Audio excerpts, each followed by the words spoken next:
Madame, monsieur, bonsoir. Pluie, vent, neige en montagne, encore une journée très perturbée côté météo, avec le passage d'ailleurs de cette tempête Pedro qui a apporté beaucoup de vent, avec beaucoup de pluie aussi. On voit très bien le centre de la dépression autour duquel s'enroulaient les nuages et ces pluies. Alors, attention toujours avec ces creux, vous l'avez vu dans le journal, beaucoup de départements de l'Ouest sont concernés. La Loire-Atlantique passe en vigilance rouge crue et est ajouté en vigilance orange l'Indre-et-Loire. Et puis, pour demain, encore de fortes chutes de neige, donc attention au risque d'avalanche dans les Alpes du Nord, sur les autres reliefs aussi.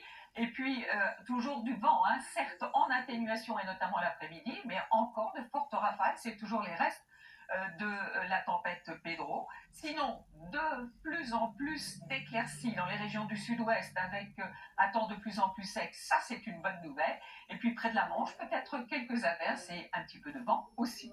Voici les températures matinales relativement douces, on devrait aller jusqu'à 11 degrés du côté de Perpignan.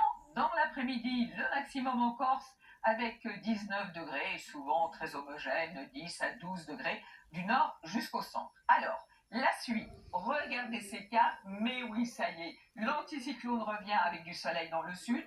Pour la journée de samedi, quelques averses sur le nord-est. Dimanche, une perturbation qui tente sa chance, mais qui sera très atténuée lundi dans les régions centrales.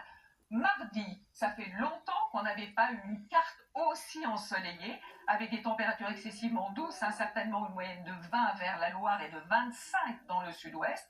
Et puis pour mercredi, peut-être l'arrivée d'une perturbation par la Bretagne, quelques entrées maritimes, et peut-être jeudi, ensuite cette perturbation qui pourrait traverser le pays. Allez, très bonne soirée à tous, bonsoir.